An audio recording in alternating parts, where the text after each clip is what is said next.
Assalamualaikum warahmatullahi wabarakatuh. Perkenalkan, nama saya Rizky Ananda Sugiarto dengan NIM saya 23070300226 dalam memenuhi tugas dan UTS dalam mata kuliah literasi digital dan kemanusiaan.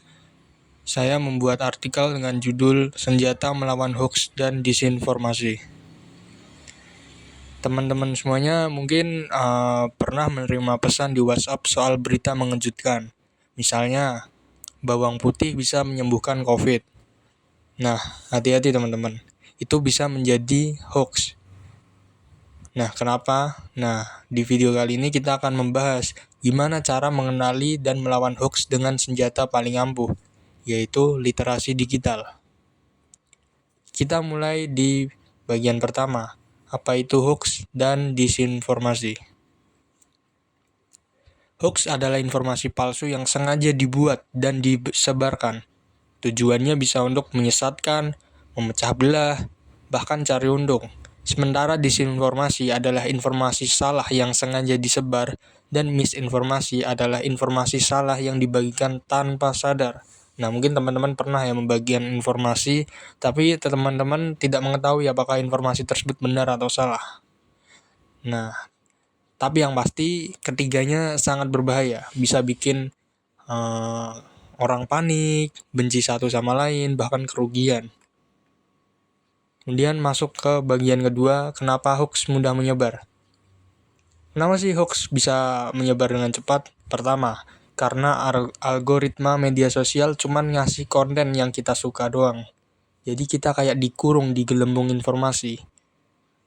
Kayak semisal kita hanya suka melihat sepak bola. Nah, ntar algoritma di suatu media sosial itu bakalan ngasih informasi yang sama seperti itu.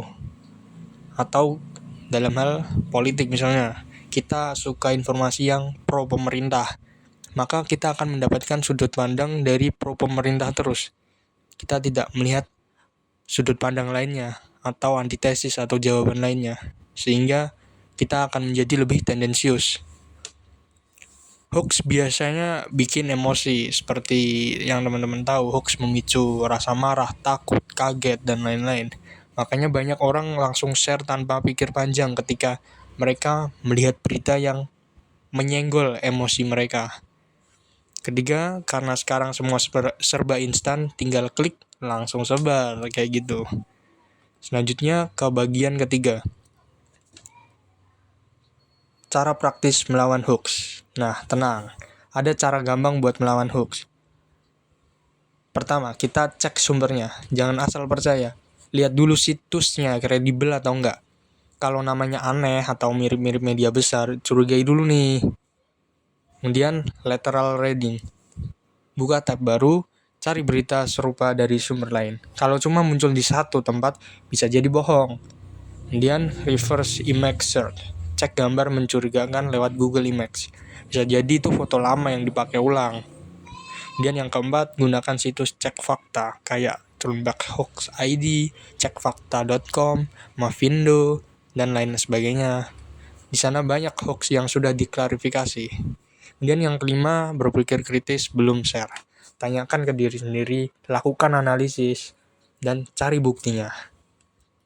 Selanjutnya di bagian keempat, contoh nyata. Kalian pasti pernah dengar gak sih berita palsu mengenai di dalam vaksin itu ada chip gitu kan?